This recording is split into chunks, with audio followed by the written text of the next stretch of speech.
joined by the president of COBA, just a good friend, Elias, Husamudeen, and these men and women who are part of the front line of public safety in our city jails. And I think that sometimes when we lock someone up for a serious crime on the street, we believe that all of a sudden they go to Disneyland. No, they go to jail.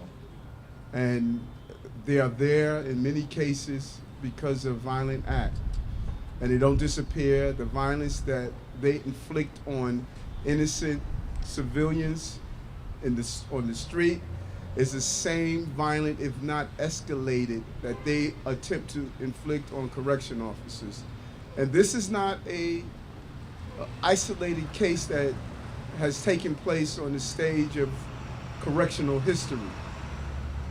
These officers have been calling for assistance and help to deal with the culture that is taking place in the jails in this city for years. I remember my years in the police department, hearing correction officers talk about how they do not have the manpower to deal with this issue of violence, real violence in our jails.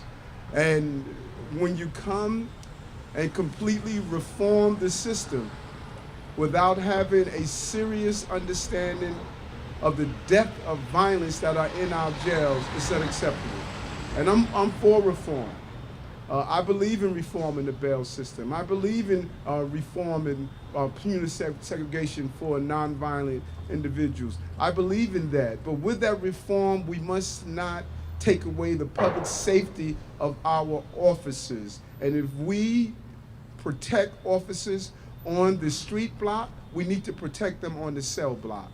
And that is not what we're doing. This has been one of the most horrific, embarrassing secrets in public safety.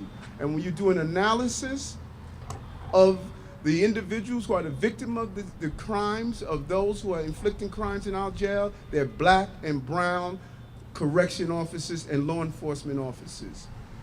We would not accept in this city someone ambushing a police officer. Yet we have ambushing of correction officers over and over and over again, and we pretend that it's buried in the news somewhere, it's an afterthought. It would be unacceptable to have this same action that took place to be taking place on our city streets. This is unacceptable, and I'm horrified by what I saw happen to this correction officer, Jean Souffrant. And so the numbers don't lie. Since 2014, more than 200 correction officers have been assaulted by inmates. Inmate-on-inmate slashing and stabbings were up 26% between 2016 and 2000 compared to 2016. Those numbers would be front page headlines on our streets if we had crime and assaults, felonious assaults increasing to that manner. And I don't accept the premise that you cannot have reform and protect those officers who are providing the process of creating the safety inside our jails. I don't accept that. Those who say we have to have a trade-off were the same that said we could not stop and frisk and have a decrease in crime. If we did it on the streets, we can do it inside our jails. And that's what these officers are saying and are continuing to say. Raise the age legislation had it right. There was a carve-out for violent juvenile offenders.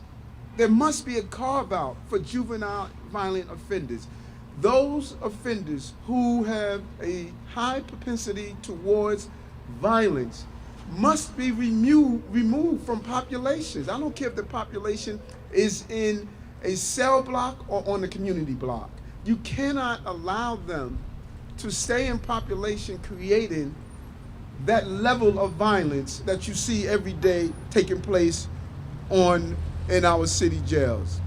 The inmates, which is very interesting here, the inmates who attacked Officer Souffrant already had a violent history. And so now they carry out this assault. They go to court, they get bumped up and leveraged in their street gang, and then they go back to the facility and get their iPads and their $25 stipend. This is a joke and a mockery of the law enforcement system, and it cannot be tolerated. We need to have an immediate review of what we're doing about punitive segregation. And we need to look at it. If one wants to have a conversation about how humane or how isn't it humane, let's have that conversation, but we need to do it with a conversation that at the paramount of incarceration must be the protection of the officers who are there. We cannot have a two-tier public safety system. Those who wear blue uniforms inside jails are treated differently than those who wear blue uniforms on our streets. That is not acceptable, and that has been taking place far too long in this city. And I commend COBA for really being a voice in the wilderness, of saying, look at what is happening to our officers every day. And I cannot help but to believe that when you look at the complexities of the men and women who are in these jails, that there's a tendency to say we can move at a slower pace than we will move on the street corners. I am appalled at what happened and what is happening to these officers. If we can protect officers and don't accept abuse of officers on our street blocks, then we can do it on our cell blocks.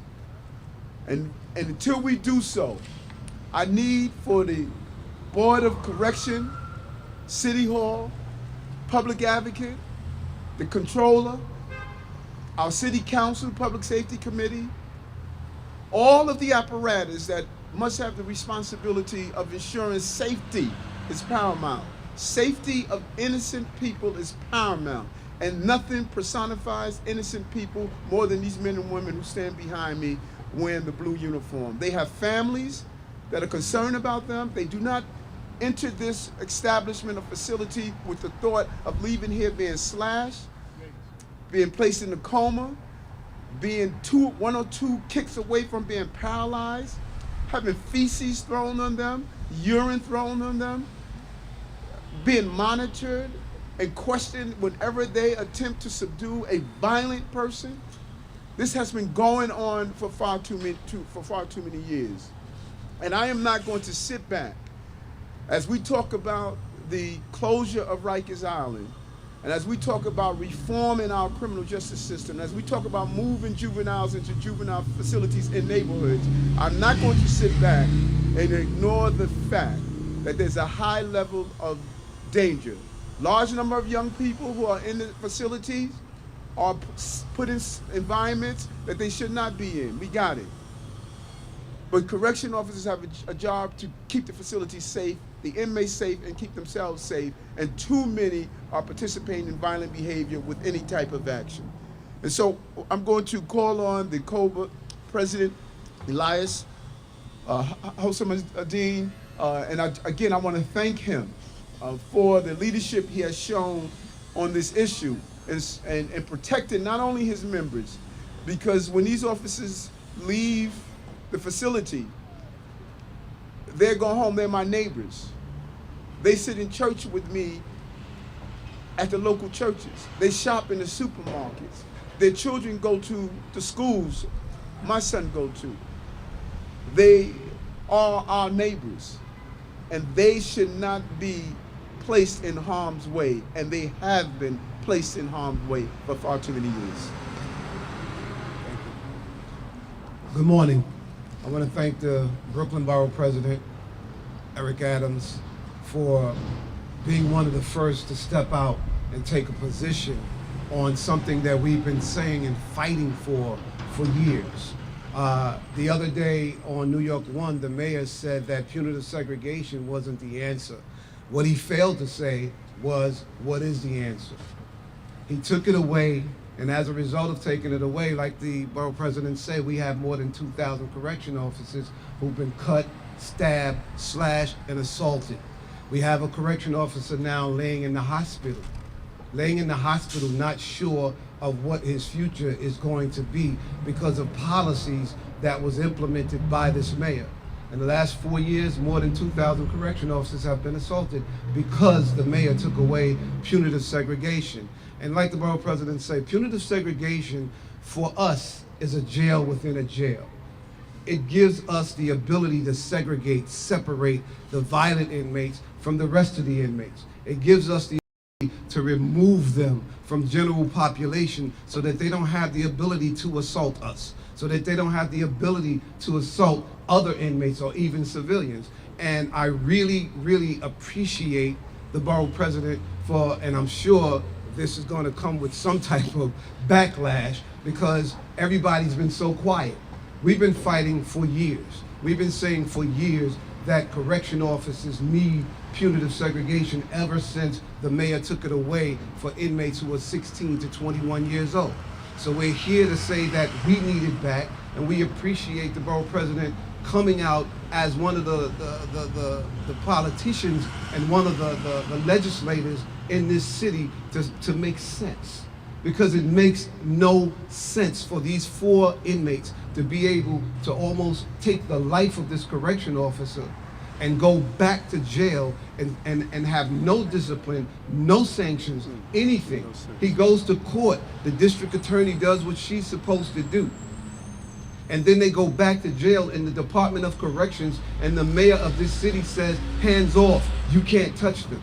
Those inmates that attacked this correction officer had already attacked another correction officer, which is one of the reasons why they were in the house that they were. But the problem is these programs that the mayor has set in place are void of any type of sanctions, any type of disciplinary sanctions against the inmates, so they still continue to get everything that the inmates who abide by the rules get. And we're saying we need punitive segregation back, and we need it back today. We need to be able to segregate and remove these inmates so that they don't have the ability to attack correction officers. 2,000 correction officers, 1 correction officer with 26 stitches across his face, 3 stitches across his neck. This is what's happening inside the jails. And like he said, if this was happening in the streets of New York, it would not be tolerated. We are the police of the jails, and we deserve to be treated with the respect that other law enforcement officers and other people who are out to protect public safety get. And thank you very much, and I really appreciate it. Thank you. And thanks to the men and women behind me that's holding down, actually upholding public safety inside these jails. This is what we do. This is what we do, and we deserve to be protected, and we don't deserve a mayor who thinks that punitive segregation is not the answer, and who's afraid to say that he is going to institute stiffer penalties, harsher penalties for inmates who assault correction officers, for inmates who cut and stab and kick and stomp and spit and put urine and feces on correction officers, and he can no longer hide. He has to come out and take a position. If he can take a position on DACA, if he can go to Washington and get up and walk out of a meeting with the president because of his position on DACA, then why can't he be and take a position on what's happening to correction officers inside these New York City jails? He needs to stop hiding and take a position that makes sense. Be the law and order mayor that we need. Thank you. Thank you so much. We're going to open questions if there's any questions for the president. And I think that we really need to, and I watched the Khalif Browder documentary. These were youth. If you saw the documentary, there were incidents where you had 2 correction officers trying to control a riot inside the facility. These officers are placed in housing areas where there's a 1 to 50 ratio. 1 officer's in a bubble, 1 officer's on the floor. They don't have a nightstick. They don't have a gun. They have a pen to sound the alarm. And when the alarm is sound, the reinforcement must put on their attire, make their way to the facility where the officers is being attacked or some type of incident is taking place. That period of time to get help, that would not be acceptable in the police department. I wouldn't be on patrol if when I call a 1013, I have to wait for the officers to get dressed to come and help me.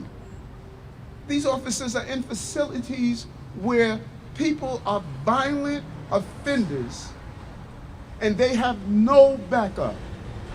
And then in the Bronx, for years there was a refusal to even prosecute those who were attacking the officers. When you really start to analyze what has been taking place inside these jails, it has to anger you.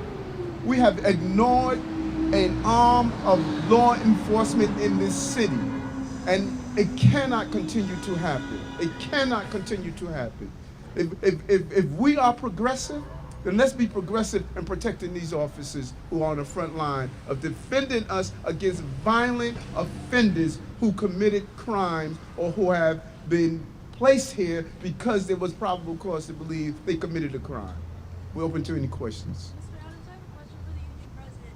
How would you describe morale right now with the correction officers, especially compared to a few years ago when we had solitary confinement? The morale is what you see. We feel that, again, the mayor is failing to do his job. He's failing to do his job, and as a result, we've become the victim of the violent inmate that we're here to talk about. So the morale is not good. It's not good. We need to be protected as we protect you and as we protect the public from the inmates that they turn over to us. When you turn over more than 65,000 inmates almost every year to the New York City Department of Corrections, and you don't protect us from them, but they're coming from the street. Every time we turn around, they're arresting gangs. 29 gang members, 30 gang members, where they're sending them? They're sending them here. They're putting them in our custody. So the morale is not good because we feel like we don't have the protection of the mayor and other city elected officials to do what it is that we're supposed to do. So the morale is not good. I got a question, Derek Wall of Channel 7. What do you think of what the mayor said last night? He said the city address. He basically said that he wouldn't tolerate this protection. The mayor said last night, he said that. This is what he says every time a correction officer is attacked.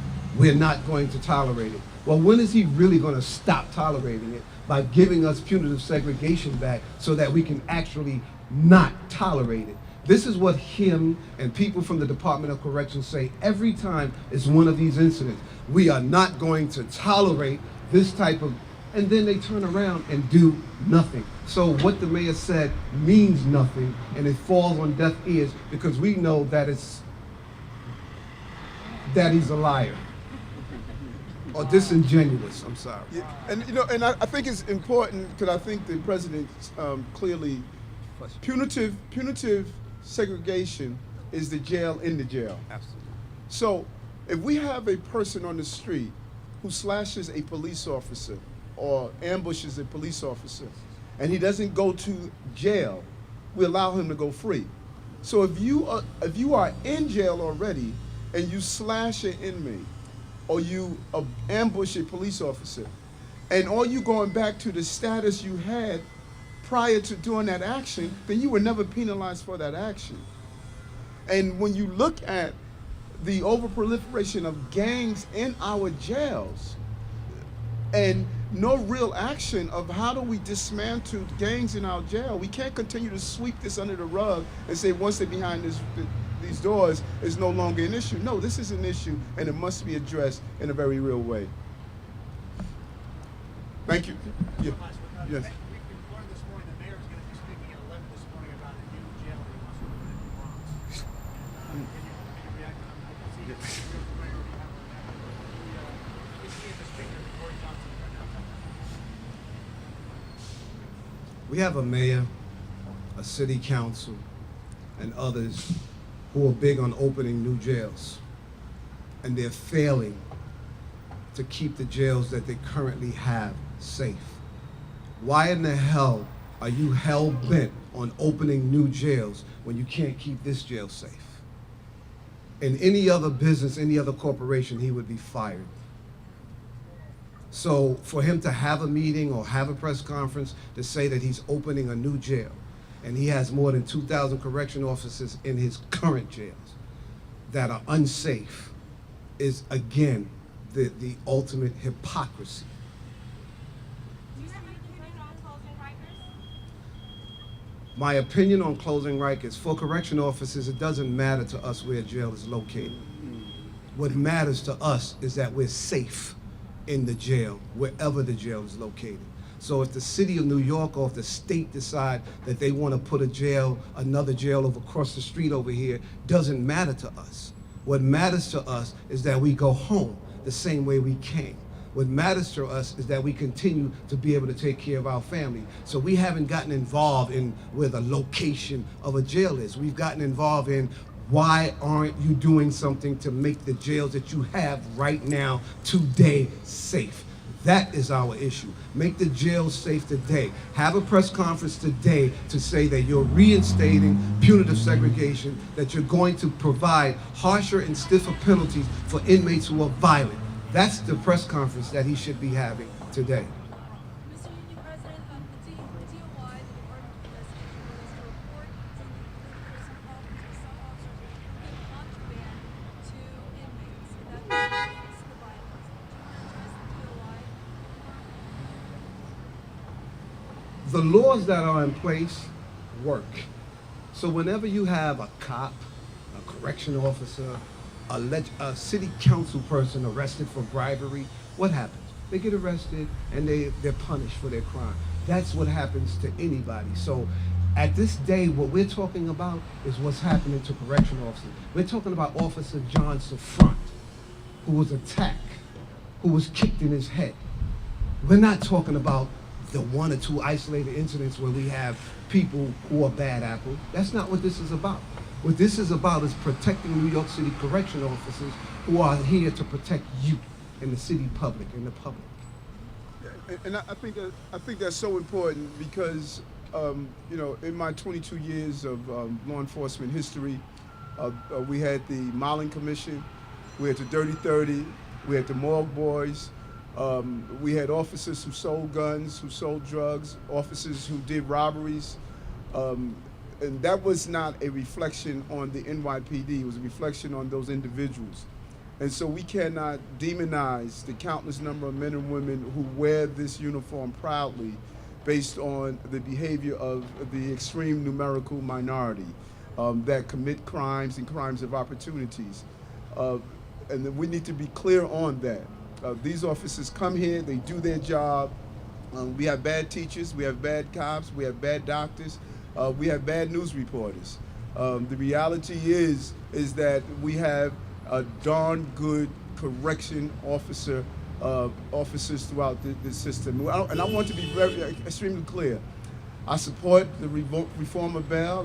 I support the closure of Rikers. I support the reform of punitive segregation. But at the same time, I strongly support the protection of our officers. And if we can protect streets, and police officers on the city blocks, we darn sure can protect correction officers on the cell block, and it should not be accepted any other way. Do not harm our officers, and you cannot have a method that we saw over the last few days. Thank you. Thank you. Mr. Borough President, just one question, please. For a number of years, it's a known fact that there's a bridge, right?